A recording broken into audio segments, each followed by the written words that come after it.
ป้าแอวล้านนาเมืองหนาวกับข่าวใส่ไข่วัดเจ็ดยอดหรือวัดโพธารามมหาวิหารอำเภอเมืองจังหวัดเชียงใหม่ที่องค์สวงฟ้ามหาโพสียกปลายเจดีย์จี้สูงเยอตั้งกษัตริย์รัฐธาพญานำสร้างแต่นนี้เจ็ดปรางจัดคือขอไข่คุณคำปอดำคือลึคนไหลหลังยือเตียวแยงตับเฮียงต่อหับตับหินห้องแข่งซ่อนสีลาแรง นั้นแปลงเมินมันพระเจ้าติโลกกลาดกษัตริย์ล้านนารัชกาลที่เก้าราชวงศ์มังลายทรงโปรดให้สร้างวัดเจ็ดยอดขึ้นในปี 1998 ถึง 1999 ก็ให้หมื่นด้ามผ้ากดเป็นหัวหน้าศาลาก่อสร้างโดยที่ตันได้เตียวออกจากเวียงแก้วมาพองานสร้างการแปลงเต้าแล้วเลยเดี๋ยวนี้วัดเจ็ดยอดเป็นพระอารามหลวงก็เป็นวัดเก่าแก่ที่คงสภาพเดิมโดยเฉพาะพระมหาวิหารพระธาตุหรือเจดีย์ทรงยอดปรางแบบพุทธคยาอินเดีย7 องค์ยังมีสภาพมั่นคงเพราะว่าตัวอาคารก่อด้วยศิลาแรงก็ด้วยความเอาใจใส่ใจอนุรักษ์ของท่านเจ้าอาวาสคณะกรรมการปออกไม่ออกศรัทธาเปิ่นอันนี้ปอสาขอสาธุขอชื่นชมเปิ่นแต้ๆเลยสุดยอดแล้ววัดเจ็ดยอดยังมีฮือได้หันฝีมือสลาพุทธศิลป์ล้านนาตีหาพอไหนบ่ได้ละปังข้างซ้ายขวาเตวาหูปันจื่นหน้าสะลานยิ่งนักสถาปัตยกรรมตึงงามแต่ตักปุกแทนแวดอ้อมเจดีย์พริ่งเพลาเทพพระละหงสงสีพักผิวเทพีนี้อย่างงามใบผ่องแผ้วแค้วกลมผ้านมมือไว้เครื่องย่องข้างกายเพียบครบแวดล้อมต้อมตุ่มเฝ้าจุมนอบนบพระหนังหลุมใต้องค์ปรางที่ตัวอาคารพระเจดีย์มีศิลปะลายนูนปูนปั้นเหลี่ยมคันย่อมุมก้งเว้าแต่นซุ่มเสาฐานลายบัวบันลังมีเทวดานั่งเฝ้าปกปักรักษาวิหารศักดิ์สิทธิ์นี้อยู่เป็นเทพชุมชนก็เมื่อพระพุทธเจ้าตรัสรู้ปื้นเก้าสีมหาโพธิ์อย่ามีเทวดามาจุมนุมแสดงความยินดีพร้อมดอกไม้โปรยปลายจากสวรรค์รูปแบบศิลปกรรมได้รับอิทธิพลจากศิลปะลังกาและก็มีความแตกต่างจากมหาโพธิ์พุทธคยาคือที่หั่นอย่าประดับพระพุทธรูปและพระโพธิสัตว์ที่ผนังโดยรอบส่วนวิหารนี้เป็นเทวดาก็เป็นสัญลักษณ์ของการกึดดีญะดีอูดีเทวดาแสนงดงามด้วยเครื่องทรงพนมมือไหว้ตัดผนังและเหลี่ยมย่อมุมหั่นลายปูนปั้นเป็นของจั่นบรมครูหาพอได้ยากละก็พอเอาเตอะคุณค่าตั้งภูมิพญาปราดวิชาและการสร้างสรรค์สุดยอดสถาปัตย์และประติมากรรมแต้ๆเลยตัดองค์ถาดนั้นจันทานบัวกลางสะในบันลังก์หังหนาเฮือนน้อยเต้นมันนักลายเหียงยายตอดถอยถาดเจ้าตั้งกอยกูทิศองค์เอกปกจีโดยปีละมิตรหงหอเตบเจ้าเตวาปุกเยือเถิดไว้ตัดปลายเปียงตาอะมาลากาฟ้าสูงบุญกว้าง โพธารามมหาวิหารมีรูปแบบอาคารซ่อนจั่นแต่ละจั่นประดับวงโก้งซุ่มค่ายหน้าต่างหูเกือกม้าหรือว่ากุฏถุที่บอกลักษณะของความเป็นปราสาทบนวิหารบันลังก์เป็นลานทรายเจดีย์มีพระเจดีย์7ยอดลายเลียงลดลันงามตาพระปรางองค์เอกเป็นเจดีย์สิขร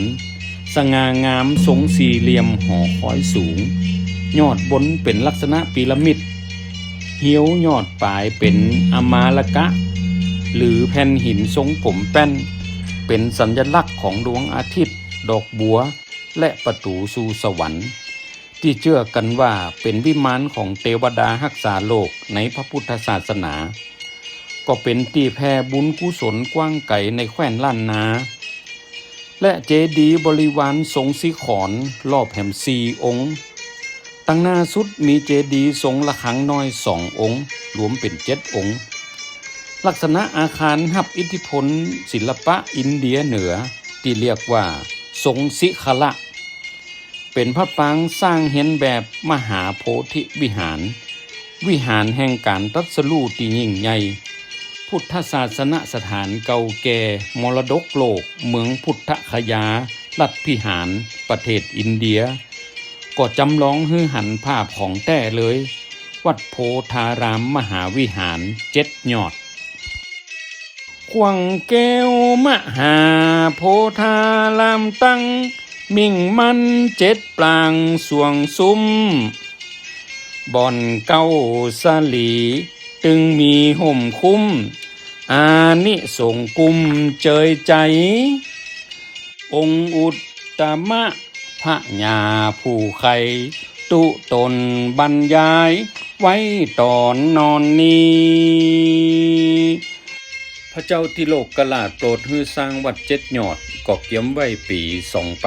2020อย่าใจเป็นสถานที่ทำการสังฆายนาพระไตรปิฎกครั้งที่8ของโลกจากที่เปิ้นได้ฟังพระอุตตมปัญญาแห่งสำนักพระภิกษุสีหนแสดงธรรมเรื่องอานิสงส์ปลูกเก้าสลีโพก็โปรดปรานเลยขอแบ่งนอมหาโพต้นเดิมที่พระภิกษุสีหนนำมาจากศรีลังกาเอามาปลูกไว้ในอารามป่าแดงหลวงถึงดอยสุเทพแบ่งขยายมาปลูกและสร้างอารามขึ้นที่นี้จึงได้ขนานนามว่าวัดโพธารามมหาวิหารแต่หันมหาวิหารเป็นอาคารก่อด้วยศิลาแรง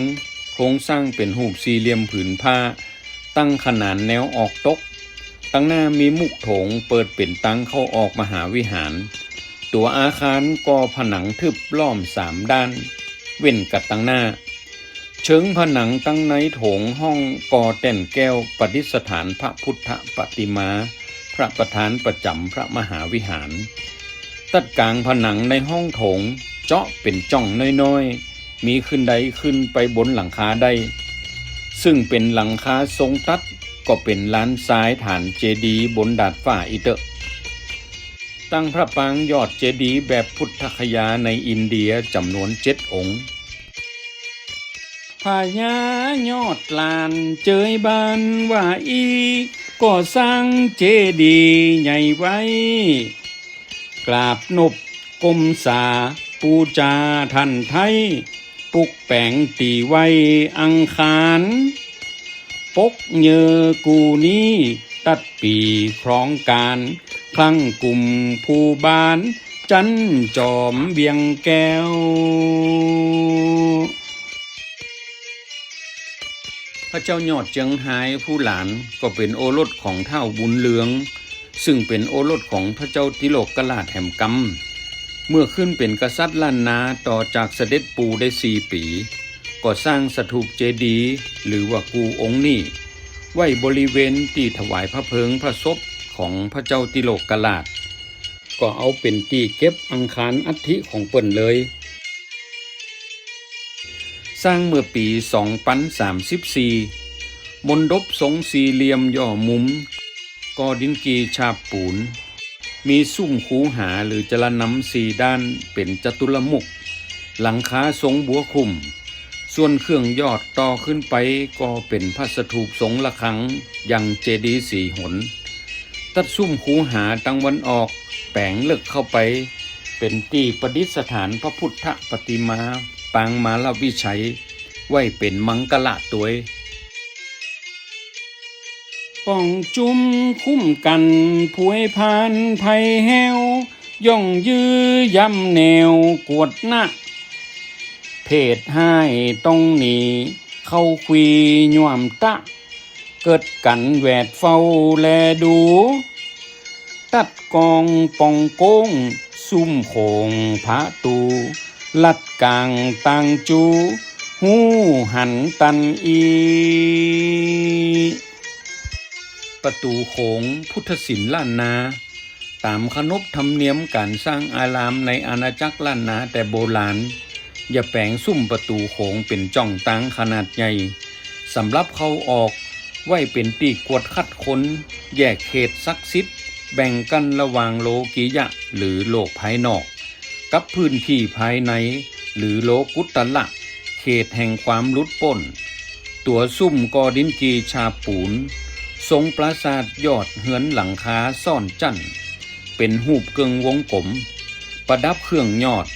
ตัวซุ่มเหือนและเสาติดผนังย่อมุมถึงสองข้างประดับลวดลายกาบบนกาบลุ่มมีลายเครือล้านนาเป็นลายประจำยามหัดอกมีกรอบยักษ์โป่งตั้งในเป็นลายใบการและดอกโบตันที่รับอิทธิพลจากจีนมารูปแบบและลวดลายคล้ายกับกูพระแก่นจันทร์ในวัดนี้เดี๋ยวนี้เหือนหลังคาเครื่องยอดลุปังไปหมดแล้วและก็ตัวเหือนเสาผนังก็ยังเซิงละแต่วัดเปิ้นก็พยายามรักษาไว้โดยเลิกใจเข้าออกกันพื้นที่เอาไว้ให้พอยำอย่างเดียวมโนเนืองมัวเมืองมุนบีม่อนมันต้องมีเรื่องให้เมื่อพระมาตีขับคุยไล่ง่ายบุกเผาเต่าไม่เตปังอ้อยอาณาจักรล้านนาเฮาแหล้วย้อนมองสร้างมังอูเหียละดีดูแต่มโนในผาไทยปุ่นปีม่อนมันปะมีตาหายมองพระมาตีบุกควีไล่ง่ายเอ็ดกวนอ้วนไก่ลุงหลังวัดวาเว้าวะพระสงฆ์หงจางวิหารบันลังห้างโถงองค์บึงบิวนกกากอนกาสุนซ้ำต้นขึ้นงำหากปึดปล่อยละฮือมองหญ้าของหวบยึดอุกหนาปอกปานคุมโหงคดเขียนปาดมัดหัดวันปันปงตื่นหลังปังลงซุ้มโขงเอียงเล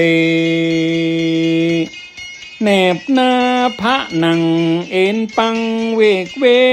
กูดกล้วยเสิงเสย่อยยับกังหบลบเต่ามัวเมาป่ายตับศัตรูมานเข้าความคุมบุเลงนองยึดปึดหนีขุยกุมขั้นเคแกมกุมซุ้มหมองจองเศร้าสงครามก่อนเนี่ยให้พลเมืองและตู้ผ้าปากันอพยพไปลบอยู่ตามหัวเมืองตั้งนอกมดวัดก่อห้างถึงประตูโขงมหาวิหารเจดีย์กูและโบราณวัตถุในวัดก็ลุปังโดยเฉพาะสัตตมหาสถานซึ่งเป็นสถานที่สร้างขึ้นตามตำแหน่งแต่ละสัปดาห์ถึง7 แห่ง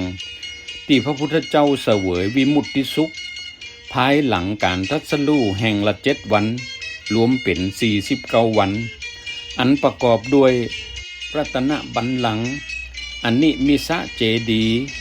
รัตนจงกรมรัตนคละเจดีย์อัชปาละนิโขรทะหรือว่าต้นไสสะมุจลินหรือว่าต้นจิก และราชายตนะหรือว่าต้นเกตอย่างรัตนจงกรมเจดีย์เป็นพระธาตุเจดีย์ทรงปราสาทก่ออิฐฉาบปูนมีลวดลายเสาซุ้มคูหาหรือวัจรนำเป็นสถานที่ที่พระพุทธองค์ทรงประทับและเสด็จออกจงกรมอธิษฐานเพ่งเก้าสีมหาโพธิ์เป็นเวลา7 วันจงกรมระหว่างที่ประทับนี้กับโพธิบัลลังก์ถึงรู้ปังไปแต่ก็ปออย่าเหลือหึหันผลงานพุทธศิลป์ที่น่าถึงอยู่รัตนคละเจดีย์เป็นเฮือนแก้วตีประทับของพระพุทธเจ้าอยู่ตังวันตกแจงเหนือของเก้าสีมหาโพธิ์เป็นที่นั่งพิจารณาพระธรรมตลอด7 วันปู่แก้วก็สันนิษฐานว่าเป็นราชายตนะสัตตมหาสถานในสัปดาห์ที่7อยู่ตังทิศใต้ของพระศรีมหาโพธิ์วันออกของสะมุจลินตรงตามแผนผังวิหารมหาโพธิ์ที่อินเดียเลยกันบ่ใจอันก็อาจจะเป็นที่บรรจุอัฐิของพระเมกุติกษัตริย์ล้านนาองค์สุดท้ายว่าอีและกับมณฑปหรือกูพระแก่นจันแดงตั้งฐานสี่เหลี่ยมจัตุรัสบัวซ่อนกันขึ้นไปหับเหือนถาดสี่เหลี่ยมย่อมุมแต่ละด้านมีซุ้มโก้งเจาะทะลุหากันถึง4 ด้านตั้งบนเป็นรูปปราสาทซ่อนจั่นถึงยอดประดับลวดลายเทวดาดอกไม้การไม้ก็ลุปังไปหลายละพอบอกใครออกมณฑปนี่เป็นที่ประดิษฐานพระแก่นจันแดงที่พระเมืองแก้วได้อัญเชิญมาจากวัดสวนดอกโอ้ยน้อเป็นที่น่าเสียดายที่ในมณฑปบ่มีพระแก่นจันแดงคือพอเห็นละแต่ก็อย่าหันว่าโบราณวัตถุทุกอย่างวัด7 ยอดเปิ่นพยายามรักษาให้คงสภาพเดิมที่สุดอย่าหันว่ามีไข้เหนามีหาดำปอกปอกระบอกสภาพความเก่าความขลังคือมีพอพิจารณาย้อนอดีตกันไผที่ไปเว้นมากายก็ลองแวะมานมัสการไหว้สากันรับรองว่าเข้าไปหันแล้วบ่ใครหนีแน่นอนพุทธศิลป์ล้านนาอย่าหาในแหมพวงนี้วิหารป่าทานองค์เจ้าห่มห้องขึ้นเงาสว่างชัดติตุไวสาแจ้งว่าห้ามวัดสุขแสงห่มหน้าเจดีย์ยกองค์โปร่งจันทร์วิหารเหลืองสีคลึ้มคลังภูมิดีนี่สมลายเบาไปพอเอาเตอะปีน้องเหยกำนี่มาพอวิหารพระพุทธตั้งอยู่หน้าพระโพธิบัลลังก์หรือมหาโพธิวิหารแห่งกำหนึ่งเป็นรูปแบบลวดลายศิลปะล้านนาก็ใจเป็นที่นมัสการไหว้สาทำศาสนกิจของสงฆ์และศรัทธาเหมือนวิหารวัดทั่วไปก็ไปหาตีนิ่งสงบนบนอบกราบไหว้กันนอกสำหรับชื่อวัดโพธารามมหาวิหาร